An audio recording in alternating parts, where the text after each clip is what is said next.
So today I wanted to do my first ever flowering tea ball. I thought it might be fun to film. Not really homestead related, but I also wanted to take that opportunity while we were waiting for this to do its thing to talk about something else. So let's get this guy set up, and once we're ready to rock and roll, we will discuss getting started in homesteading and the incredible pressure from the internet to ingest the belief that you will just wake up with 40 acres and a barn. Put that bad boy right there.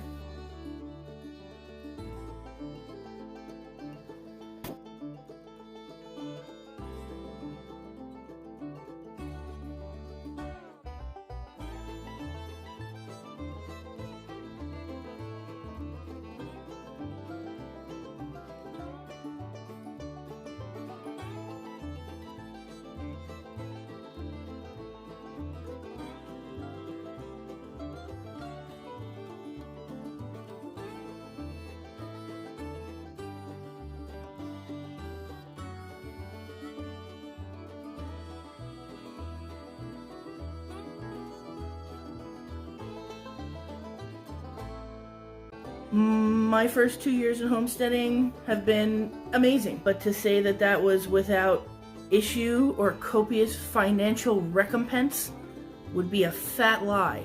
And it's very discouraging to, I think, people just starting out, because if you have an apartment in the city with a big window, you can get started. And so many of these bigger channels, you know, you see these incredible successes and herds of goats and cows and chickens, and you see these other people with these fully functioning farms, and it's very difficult not to look back after you see that at what you have and what you've accomplished, and it doesn't feel like very much.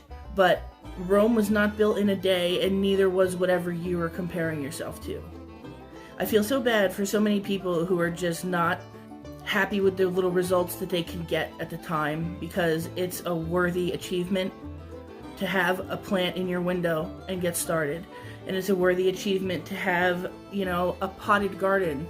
You know, if you have a 4x4 balcony on your place, you can grow food. If you have an 8x10 balcony, you can grow a lot of food.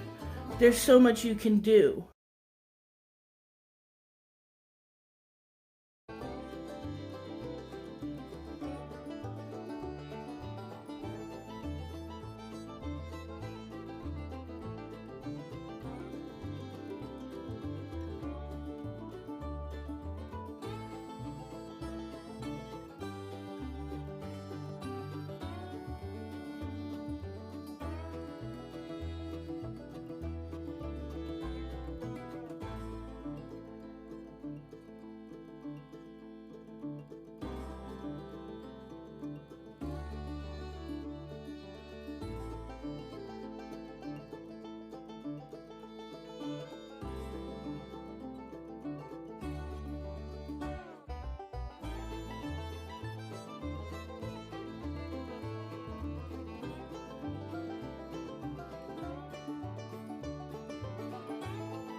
That is a problem.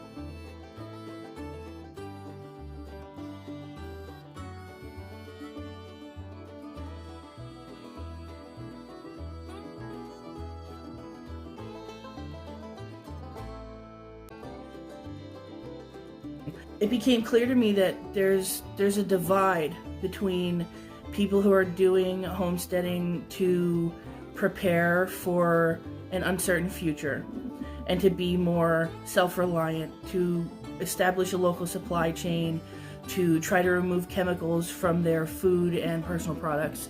You know, we have a reason and a purpose. And I think there's other people in the community who are doing what I'm going to start calling glamsteading, glamsteaders.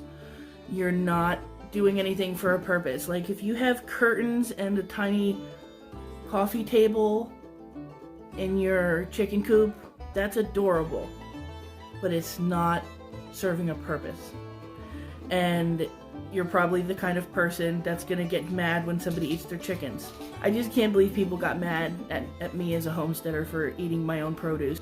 The divide that I mentioned, I think, is based on two groups, and that is people doing things for practical reasons and people doing things for views and likes on Instagram or whatever, TikTok.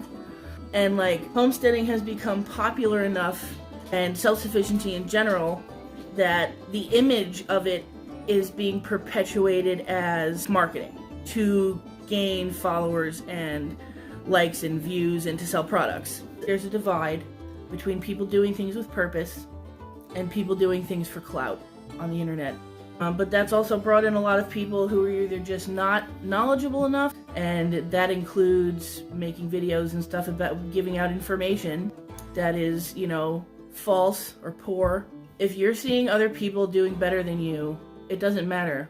Whatever you're doing matters, and whatever's working for you matters, and making mistakes matters, and it's important, and you need to screw up to learn why you screwed up. You know, I, for example, had a beautiful garden last year. It was amazing. Go look at some of the videos. It was incredible. However, what would you say if I said that that garden was actually like 75% failure as a food garden? It was a failure, but it was a beautiful failure. And any effort at self-sufficiency or doing things for yourself or planning your future as that is worthy and valid and worth something. And even if you have nothing going on right now, you feel like there's no way you can get started, there's no sunlight, there's no space, there's no nothing. You're basically someone that lives in prison. You can plan for the future, draw out what you want, figure out what your job is and how much you make and what you'll be able to afford, and plan it out. And then, you know, if you want to, the nice thing about self-sufficiency is it's not about flash. You can buy property and build the tiniest house. Tiny houses, that's self-sufficiency. You know, those can cost up to like $10,000, but there's lots of other ways to do things. You can start today with $0, zero property, and zero space, zero tools, and you are starting. Make that plan. Get a notebook. Write down what you envision for your future. What do you want in your garden? How big do you want it to be? What are your main goals? Do you want to feed your family completely off your own land? Are you happy with salads in the summertime? You know, what are your needs? What do you want to accomplish? And then if you are in a place where at this time you can't do anything to move towards that, what is your next move to get into a place where you can start to move towards that? What is your motivation? When you look at your future now, how do you feel about it? Weigh your options. Start small and do what you can. And if that includes only dreaming and planning and moving pieces in your actual current life around to start putting you on the path to where you want to go, that's valid and it counts. Anybody who poo-poos your efforts and tells you to do better because you're not doing what they're doing, you're on separate paths, man. It's just not, that's not fair, dude. The Glamsteaders like a contest. They want to shame each other and make each other feel bad, and they don't support one another.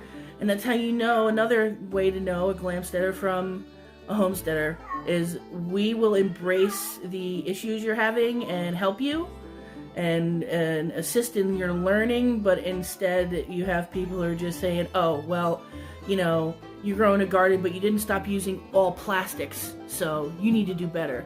You don't get to tell me that. You don't get to tell anyone that. You have the option of being proud of yourself, using that opportunity to say, hey, this is what I did, if anyone's interested. And then you have the option, be an and make other people feel bad so that you can feel better about yourself. This has nothing to do with me. These people that are telling you it's not enough has nothing to do with you. This is not your problem. Just keep scrolling. Whatever they were talking about, learn it from somebody else. It's not worth your time, and it's not worth the emotional distress that it causes when you turn around and start looking at what you're doing versus somebody who told you you need to be more like them, basically. That doesn't count. Do not be discouraged, and just keep going. Whatever you can do is enough. Whatever your reason is for doing homesteading, whether it's preparation, self-sufficiency, just a hobby, whatever your deal is, all of us need to start paying more attention to how we address other people who are just getting started. Someone being new and not having knowledge does not make them a failure, and it does not make them inadequate. It just makes them not where you are. And if you're somebody who's going to turn around and tell others that they're not doing enough because they're doing everything they can and they don't have, acres and acres of land and a completely green home and a completely chemical-free household and whatever you're doing that's on your personal plan to do what you personally want to do in your personal life is all you need to worry about. But if that person says, if you're not doing this, you need to do better. Like, you don't know me. You don't know what's going on in my life or my house or what my goals are. We're the last people that should be bringing each other down. We should be supporting and informing and educating and assisting in whatever capacity we can. And I would just like to see people in this community stop turning around on their videos and saying condescending crap. Like, the world is moving very quickly, and most of us are moving as quickly as we also can. Do better is a statement for someone who wants to make other people feel small. That's all. And some people already feel small, and that's enough to knock them totally out of whatever they're trying to attempt. So consider the way in which you address others, their issues, their concerns, their questions. Stupid questions. That's right. Those are golden opportunities to teach. And turning around and making it about your ego is pretty pathetic.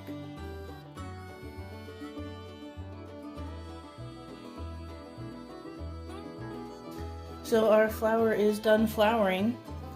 It is very pretty.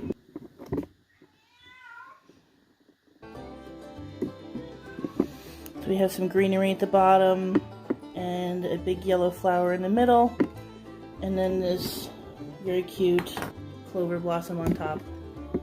So we're gonna go ahead and have a taste and then sit down and see if I can get this time lapse going. I don't have matching wares for this, but I do have some Japanese Noritake china, so I thought that might be acceptable. So this is a green tea flavored with lychee, and as you saw, it was a blooming tea. So let's have a taste.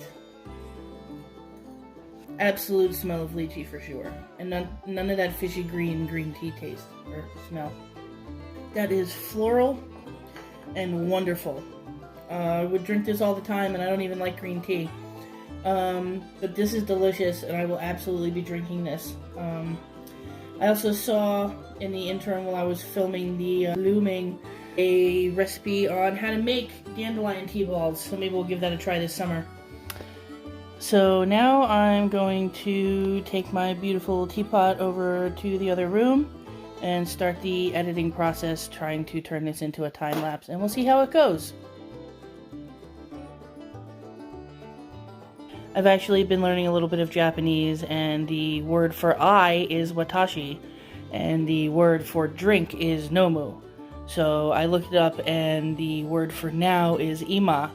So, ima watashi nomu. Now I drink. Anyway, that's my video. There's my tea. And remember not to be dicks to other people. Peace out.